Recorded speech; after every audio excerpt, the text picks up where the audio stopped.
cours des 2 dernières années, la majorité des entreprises et institutions africaines ont accéléré le rythme de leur transformation numérique grâce à l'intégration de nouvelles technologies dans leur stratégie de développement. Cependant, cette action les expose désormais à un éventail de cybermenaces, entre autres l'hameçonnage, le piratage des comptes, le rançongiciel, la violation des données.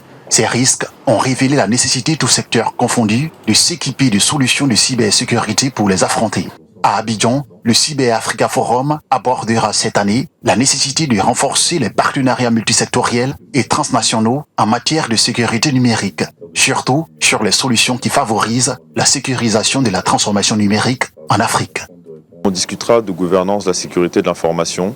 On va discuter des nouveaux enjeux tels que l'intelligence artificielle, tout ce qui concerne les fintech. Et puis on va aussi parler de e-gouvernance pour le secteur public. Comment est-ce qu'on renforce la cybersécurité? Le plus important, c'est les initiatives qu'on a mises en place, donc qui se regroupent autour de 3 piliers principaux. Des initiatives pour la jeunesse, pour les talents et les ressources humaines, parce que c'est un besoin que nous avons en Afrique. Des initiatives autour du genre, pour promouvoir aussi la diversité et l'inclusion dans le domaine du numérique. Et puis enfin, des initiatives tournées vers les dirigeants du secteur public et du secteur privé en Afrique.